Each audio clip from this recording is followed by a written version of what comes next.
తెలుగు సంబరాల తీయదనం అలనాటి రుచుల సరికొత్త రూపం పరంపర స్వీట్స్.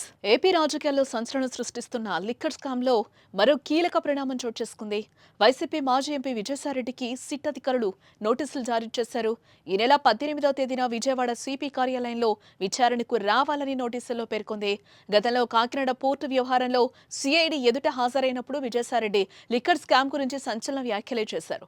మద్యం కుంభకోణానికి కర్త కర్మక్రియ రాజ్ కసిరెడ్డేనని, ఆయన గురించి భవిష్యత్తులో అడిగితే మరిన్ని వివరాలు అందిస్తారని ప్రకటించారు. ఈ నేపథ్యంలోనే ఆయనకు సిట్ నోటీసులు జారీ చేసింది.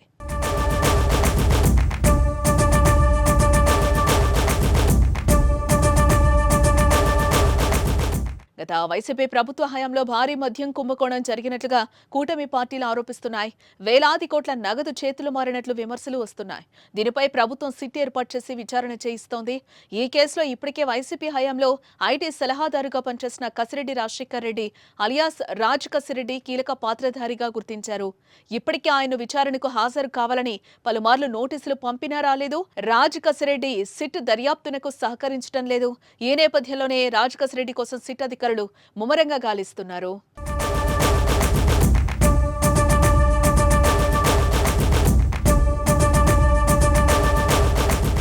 ఆయన ఆచూకీ లేకపోవడంతో హైదరాబాద్లోని ఆయన ఇంట్లో వ్యాపార సంస్థల తనిఖీలు నిర్వహించారు. జూబ్లీహిల్స్ తో పాటు గచ్చిబౌలి, ఫినాన్స్ డిస్టిక్ లో ఏపీ సిట్ బృందాలు గాలింపు చర్యలు చేపట్టాయి. ఆ క్రమంలో అతడి నివాసానికి నోటీసులు అంటించారు. అలాగే అతడి కుటుంబ సభ్యులు డైరెక్టర్లుగా వ్యవహరిస్తున్న రాయదుర్గంలోని ఆరేట ఆసుపత్రితో పాటు రాజ్ కసిరెడ్డికి చెందిన ఈడీ క్రియేషన్స్ కార్యాలయంలో సోదాలు నిర్వహించారు. అయితే మద్యం స్కామ్ కేసులో కీలక నిందితుడు రాజ్ కసిరెడ్డి దేశంలోనే ఉన్నాడని సిట్ అధికారులు స్పష్టం చేశారు. అతడిపై గతంలోనే ఎల్ఓసి ఇచ్చామని వారు పేర్కొన్నారు. తనిఖీలతో కసిరెడ్డి బయటకొస్తాడని అధికారులు భావిస్తున్నారు. ఇప్పుడు విజయసాయిరెడ్డికి నోటీసులతో కేసు మరో మలుపు తిరిగే అవకాశం కనిపిస్తోంది.